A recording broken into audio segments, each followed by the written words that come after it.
Ei, pessoal, tudo bem? Vamos conversar hoje sobre o risco e os perigos das terapias alternativas para os filhos de famílias abusivas, tóxicas e sociopatas. Quais seriam essas terapias? Bom, a lista é bem grande, mas podemos citar aqui constelação familiar, as chamadas terapias holísticas e também terapia de vidas passadas. Vamos começar pela constelação familiar.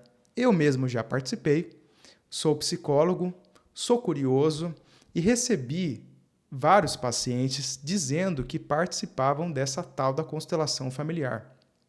E fui ver como era. E, lamentavelmente, o que se vê nesse meio é uma culpabilização das vítimas de abuso psicológico, sexual e físico por aquilo que elas sofreram.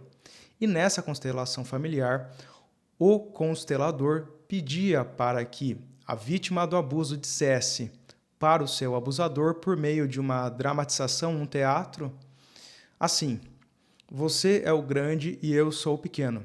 Eu te honro. Pois é, como que pode que uma pessoa que tenha sofrido abuso sexual precise dizer para o seu abusador que ela o honra? Isso é inconcebível, é catastrófico que pessoas que estejam em situação de vulnerabilidade sejam manipuladas e induzidas a perdoar, honrar os seus abusadores. Isso é inaceitável que continue acontecendo. A psicologia precisa começar a se posicionar. Agora vamos falar sobre a terapia de vidas passadas. A situação não é muito diferente, tá, gente?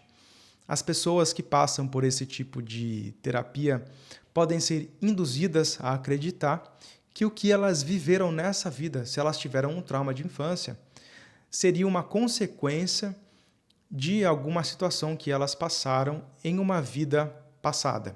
Por exemplo, pode-se dizer que a pessoa que foi abusada nessa vida até sexualmente abusou de outras pessoas na sua encarnação anterior. Então, de novo, estamos culpabilizando a vítima. Essa pessoa, esse filho de uma família sociopata que pode ter passado por abuso psicológico e físico na infância, se ele procurar esse tipo de tratamento, ele pode ser culpabilizado e ele vai ser induzido a pensar de que aquilo que ele experimentou nessa vida, os seus traumas, as experiências negativas que ele teve, tem alguma relação com uma hipotética vida passada.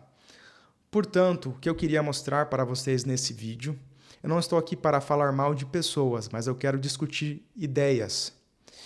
Eu, como psicólogo, não posso ficar quieto diante disso que a gente está vendo na sociedade hoje. Muita gente fazendo cursinho de fim de semana, se dizendo terapeuta, e a psicologia, em sua boa parte, está silenciada. Nós precisamos nos posicionar. E as pessoas precisam ser psicoeducadas de que tratamento deve ser tratamento fundamentado cientificamente. Não se brinca com a saúde mental das pessoas. Não é possível que um indivíduo que faça um curso de 2 dias se diga terapeuta e, pior ainda, se coloque como capaz e capacitado para acolher pessoas em profundo sofrimento psicológico. Isso não pode mais continuar acontecendo.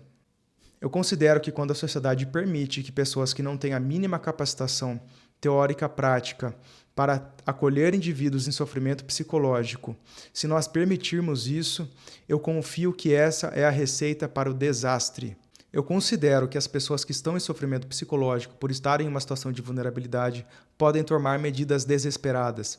E se você passou por algum profissional de saúde que você não teve uma experiência boa, eu peço que você insista e procure um profissional capacitado, com formação e capacitação para atender o seu caso. Eu já gravei outros vídeos aqui no canal. Infelizmente, a Faculdade de Psicologia não prepara os estudantes a atender casos de trauma e de abuso psicológico, físico e sexual no consultório. A universidade não prepara esses estudantes para isso.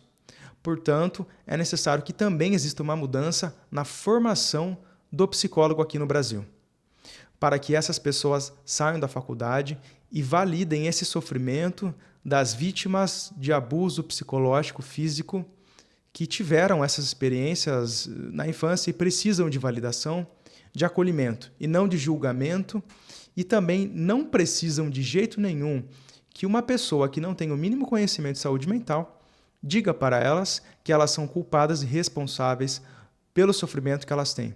Porque também vemos esse movimento de New Age, Nova Era, autoajuda, que lamentavelmente e de forma catastrófica acaba culpabilizando as pessoas por aquilo de ruim que elas estão sentindo, como se elas fossem responsáveis pelo sofrimento que elas estão hoje, como se os sintomas traumáticos que elas possuem por terem passado por uma série de experiências traumáticas e negativas no passado fosse, de fato, uma culpa delas, quando na verdade não o é. E se você passar por alguém que vai falar para você, que vai prometer uma solução milagrosa, desconfie dessa promessa. Por isso a necessidade de psicoeducação, que a psicologia se coloque para esclarecer a população diante da internet. Hoje é necessário que isso seja ainda mais reforçado, porque a saúde mental das pessoas está em risco e hoje vemos, infelizmente, um crescimento de casos de distúrbios psicológicos e psiquiátricos. Por isso, é necessário que os profissionais de saúde mental se coloquem para que as pessoas tenham as suas demandas atendidas de forma científica, profissional e principalmente ética. Eu agradeço a você por ter continuado até o final desse vídeo. Se você gostou, eu peço que você curta, compartilhe, se inscreva no canal e ative as notificações. Qualquer dúvida, críticas, sugestões, deixe o comentário abaixo, eu estou aqui para ajudar vocês. E a gente se vê no nosso próximo encontro. Muito obrigado.